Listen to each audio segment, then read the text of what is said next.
there a public safety crisis in the city, and do we need to refund the police department? Again, at this point in time, I want to answer that kind of stuff, but we are doing everything that we can to make this area safe. Broad daylight, a man was shot in the face. What are your thoughts on that? Welcome to Seattle. Yeah, it's getting worse out here.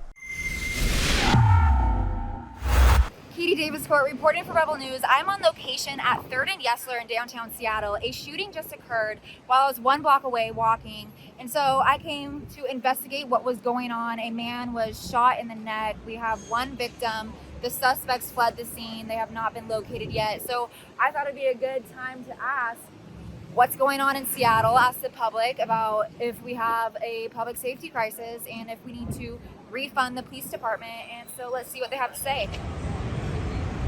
Police are looking for the person who shot a man in Pioneer Square, that man in critical condition at this point. So a shooting just happened on 3rd and Yesler. What are your thoughts? It's Seattle. Do we have a public safety crisis? Of course we do. Do we need to refund the police department? Of course we do. If the mayor was here, what would you say to him? What would you say to city council? Do your job. I think they need to figure out something. They need to get the homeless and get help for these people and give them the option, either get help or send them away, put them in prison. You know, this ain't the place for them. There was a shooting that just occurred in broad daylight at 2 p.m. A man was shot in the face. What are your thoughts on that? More safety, more cops, I guess. Welcome to Seattle. Yeah, it's getting worse out here. There's many things that happen here in broad daylight. It's not just shooting. I was walking down to the light rail on the elevator 2 months ago, and I was attacked, and I didn't do anything. The woman came and attacked me for nothing. Do you know who attacked you? Was it a homeless person? It was homeless. Some type of drug person. Do you think that we have a public safety crisis in the city? Absolutely. Absolutely. Do you think we need to refund the police department? I mean, I don't see a problem with it. I think there's a stigma behind that whole defund the police. It means a lot more than just that. It means abolish the police, and that's not what we should be doing. That's a dumb idea. We need the police, obviously. Right. But if that's just what it meant, then maybe it would be like useful. But it's not. It's so much more than that. So. Do we need to refund the police department? Yes, absolutely. Absolutely. Do we need to refund the police? Oh yeah, definitely. Do we need to refund our police department? I think they're getting that figured out right now. It was a huge mistake. Thanks, Biden. Thanks to city council, they have defunded them by more than 50 million, and officers are fleeing in droves. We don't have enough officers to even respond to normal calls. They're all on priority 1 calls. It's unreal. It's like, what's this place? What's this state coming to? What's this city coming to here? If city council was here right now, what would you say to them? I really wouldn't know what to say. You know, it speaks for itself. So. What are your thoughts on them still not having open meetings to the public? They're not attending. They're still claiming COVID, and no one can address their concerns. Should they return to in-person meetings? I mean, I gotta go to work every day.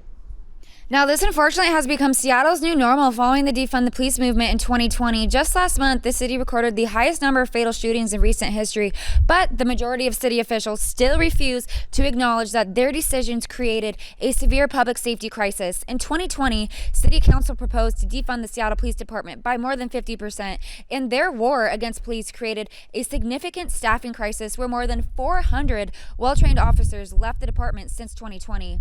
While Seattle's new mayor, Bruce Harrell, has been an advocate to restore public safety, and there are plans in place to try to restore staffing levels with incentives, the majority of city council refuses to publicly acknowledge that their decision to defund the police severely impacted the community. In fact, some council members, such as Marxist Kshama Sawant, would still like to see police abolition despite the city hanging on by a thread. I have a message for Jeff Bezos and his class. If you attempt again to overturn the Amazon tax, working people will go all out in the thousands to defeat you. And we will not stop there, because you see, we are fighting for far more than this tax. We are preparing the ground for a different kind of society. And if you, Jeff Bezos, want to drive that process forward by lashing out against us in our modest demands, then so be it, because we are coming for you and your rotten system. We are coming to dismantle this deeply oppressive, racist, sexist, violent, utterly bankrupt system of capitalism, this police state. We cannot and will not stop until we overthrow it and replace it with a world based instead on solidarity, genuine democracy, and equality. A socialist world. Thank you.